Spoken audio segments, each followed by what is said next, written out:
Ситуация на кыргызско-узбекской границе продолжает накаляться. Узбекская сторона в нарушении всех договоренностей начала возводить укрепления вдоль всей протяженности границы, рыть траншеи, строить стены. Бишкек выражает по этому поводу обеспокоенность. С чем могут быть связаны такие шаги со стороны властей Узбекистана, в интервью с политологом Тактагулом Кокчикеевым.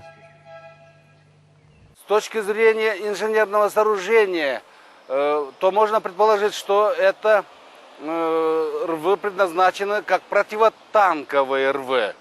Но в данном случае опять возникает сомнение, у Кыргызстана нету на юге столько танков.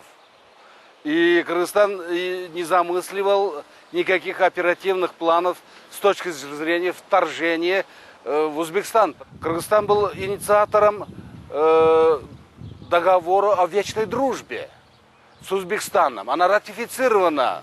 И после этого замысливать какие-то там антиузбекские военные операции, это было бы тоже верхом, кощунством по соблюдению международно-правовых документов. Я не думаю, что мы дали какой-то повод, но повод, она всегда присутствует в узбекско-кыргызских отношениях. Это вода, водно-энергетические проблемы.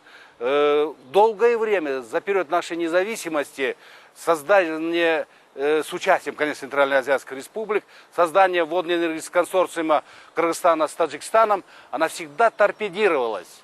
И слава Богу, после алматинской встречи, алматинских переговоров по водно-энергетическим вопросам было достигнуто очень близкое, очень тесное взаимопонимание с Казахстаном. Я думаю, и этот фактор где-то там среди узбекской политической элиты не дает покоя, что складывается какое-то вот такое доброе отношение между двумя странами, между тремя странами с Китаем, между четырьмя странами, как с Россией, и она улучшается. И вот желание получать воду бесплатно, без компенсации чего-либо, это приводит к контрмерам и вот таким, я думаю, неумным решениям.